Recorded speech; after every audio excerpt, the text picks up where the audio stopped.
பருத்தித்துறை முனை மற்றும் கட்கோவளம் பகுதிகளைச் சேர்ந்த 4 மீனவர் கடந்த 27ஆம் தேதி புதன்கிழமை கடலுக்கு சென்ற பின்னர் கரை திரும்பாததால் அவர்களை தேடும் நடவடிக்கையில் சக மீனவர்கள் தீவிரமாக ஈடுபட்டுள்ளனர்.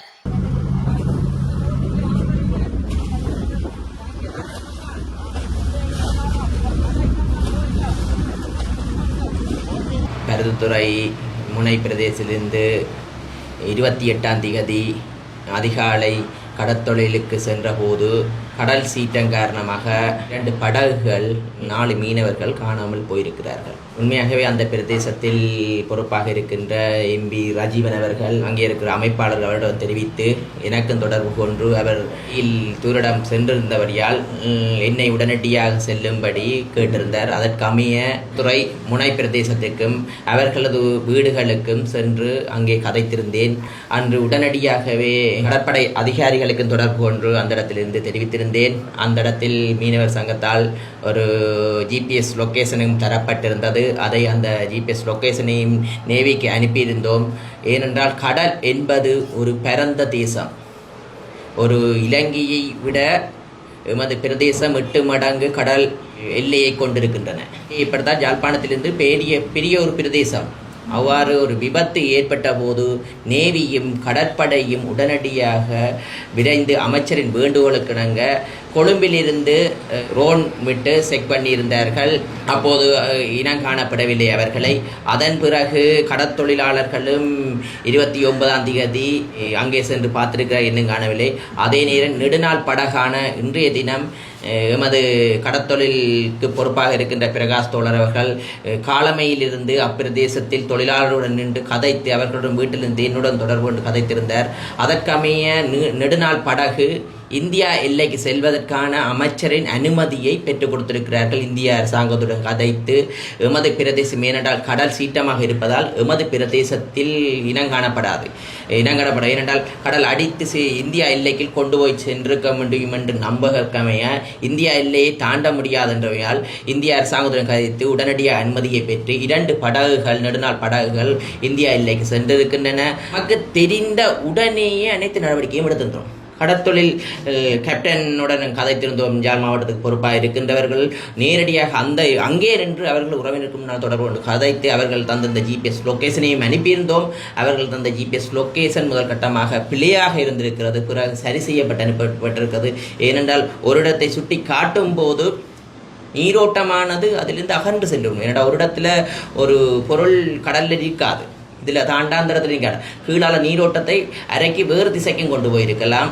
அதனால் வெகு சீக்கிரமாக முழு ஒத்துழைப்பையும் பெற்றுக்கொண்டு அவர்களை மீட்பதற்கான நடவடிக்கை அரசாங்கம் இன்று வரை நடவடிக்கை. கடவுளை நாங்கள் பிரார்த்திக்கின்றோம், நல்ல செய்தி கிடைக்க வேண்டும் என்ற எண்ணப்பாட்டுடன் இருக்கிறோம்.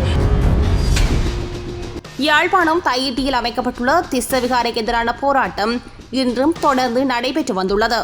எங்களின் சொந்த மண் தமிழன் என்று சொல்லடா, தலைநிமிர்ந்து நில்லடா, தமிழன் என்று சொல்லடா, தலைநிமிர்ந்து நில்லடா, தமிழன் என்று சொல்லடா, தலைநிமிர்ந்து நில்லடா. சட்டவிரோத விகாரையை உடனே அகற்று, சட்டவிரோத விகாரையை உடனே அகற்று, சட்டவிரோத திச விகாரையை உடனே அகற்று, சட்டவிரோத திச விகாரையை உடனே அகற்று, சட்டவிரோத விகாரைக்கு காவல்துறை காவலா, சட்டவிரோத விகாரைக்கு காவல்துறை காவலா, சட்டவிரோத திச விகாரைக்கு காவல்துறை காவலா.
அவர்களையும் மற்றும் பாதுகாப்பு படைகளின் கட்டளையும்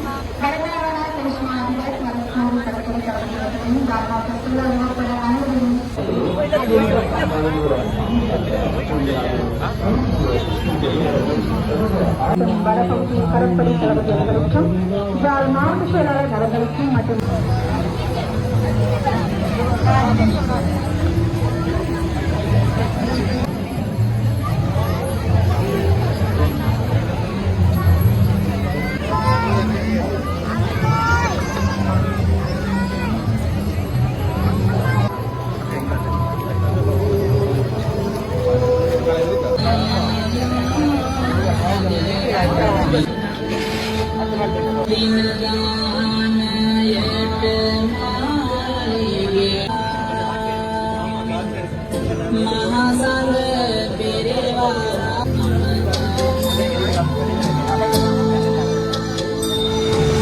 1990ஆம் ஆண்டு இந்த இடத்திலே செறிந்து வாழ்ந்த எமது மக்களுடைய சொந்த நிலங்களை விட்டு இலங்கை இராணுவத்தால் வலுக்கட்டாயமாக நிர்பந்தமான முறையிலே வெளியேற்றப்பட்ட மக்கள் ஏறத்தாழ 36 ஆண்டுகள் நிறைவுறுகின்ற நேரத்திலும் தங்களுடைய சொந்த நிலத்திலே மீள குடியேற முடியாதவாறு மாறி மாறி வந்த இலங்கை அரசுகளால் தடுக்கப்பட்டிருக்கிறார்கள்.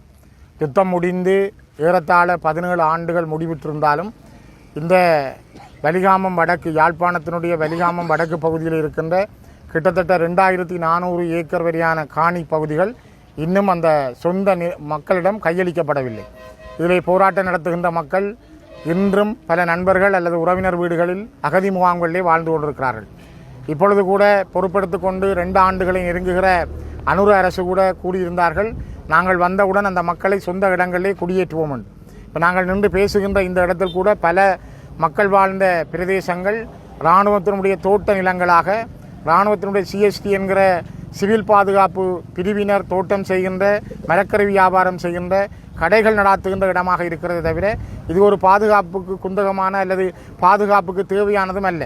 17 ஆண்டுகள் இந்த மண்ணிலே வெடிச்சத்தங்கள் இல்லை, யுத்தம் நடைபெறவில்லை, மக்கள் தெருக்களிலே தான் இருக்கிறார்கள். அந்த மக்களுடைய சொந்த நிலத்திலே சென்று இருப்பதற்கு அனுமதிக்காதவாறு இந்த அரசும் பழைய அரசுகள் மேற்கொண்ட அதே அராஜகத்தையும் அதே பிடியையும் அவர்கள் மேற்கொள்ளுகின்றார்கள். அதனை நாங்கள் எதிர்த்துத்தான் இந்த இடத்திலே மக்கள் இன்றைய தினம் கூட இந்த அடையாள போராட்டத்தை செய்கின்றார்கள். தொடர்ச்சியாக அவர்கள் ஒவ்வொரு வெள்ளிக்கிழமையும் ஒவ்வொரு நாட்களும் தங்களுடைய நிலத்துக்கு செல்ல வேண்டும் என்பதற்கான போராட்டத்தை முன்னெடுத்து வருகின்றார்கள். குறிப்பாக இந்த மக்களுடைய கோரிக்கை நியாயமானது.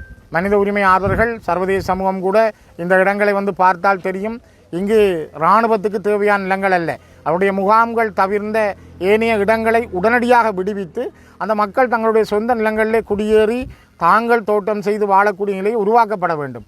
அந்த நிலையைத்தான் நாங்கள் தொடர்ந்து கேட்கிறோம். கடைசியாக நடந்த யாழ்ப்பாண ஒருங்கிணைப்பு குழு கூட்டத்திலும் இந்த கோரிக்கையை நாங்கள் முன்வைத்திருந்தோம்.